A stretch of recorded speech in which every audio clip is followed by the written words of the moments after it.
Carraa DV Lottery bara 2026 guuttanii warri eeggataa jirtan guyyaa boruu Meeysirii akka lakkoofsa DC'tti walakkeessa guyyaa sa'aatii 12 irraa eegalee akka biyyaatti immoo qidaamee galgala jechuudha yookiin sanbata diqqaa galgala sa'aatii 1 irraa eegalee carraa keessan confirmation number galchuudhaan ilaallachuu dandeessu. Confirmation number keessa website armaan gadii irratti galchitanii akka filatamtanii fi akka carraan isin dhaqqabe ilaallachuu dandeessu jechuudha. Kuni kan warra bara 2026 DV Lottery guute kan ilaallatudha. Warri bara 2025 guuttanii filatamtanii carraan isin dhaqqabe viizaaf appilikeeshinii galchitanii eeggataa jirtan ammoo kaatagoorii Afrikaa keessatti Itoophiyaanis achi keessa waan jirtuudha jechuudha. Kaatagoriin viizaa availability isaa amma naannoo 42,500 qaqqabeera jechuudha.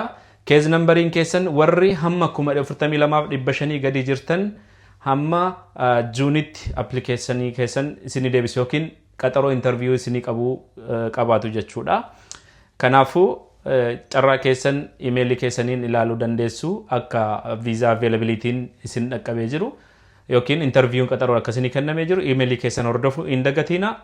Akkasumas ammoo yoo emailii keessaniin carraan isin dhaqqabu yookiin ammoo deebii isinii kennuu baatan tarii bilbila armaan gadi State of Kentucky irratti bilbiltanii maal irra akka ga'e keez nambarii keessaniitiin maqaa keessaniitiin gaafachuu dandeessu. Emailiinis jira. Emailii genuine ta'e emailii professional ta'e barreessitanii fi keez nambarii keessan gaafachuudhaaf mirga qabdu. Emailiin isaas as jala isinii keenya jirra.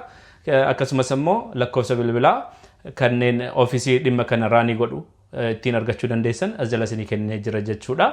Bifa kanaan warri viizaa eeggataa jirtan warra ganaa carraa eeggatan otoo hin taane warri bara 2025tti guuttanii carraan isin dhaqqabe DV'n isinii bahee jechuudha. Garuu intervii qaxaroo hin arganne keez nambariin keessan ammoo hamma 42,500 gadi ta'e. Kana jechuun carraan isin dhaqqabne yookiin interviin isin hin argamne taanaan ilaallachuu yookiin itti bilbiluun emailiis barreessuu dandeessu isiniin jechuun barbaada. Hunduma keessaniifuu carraa gaarii isinii hawwina milkii gaarii isiniin jenna.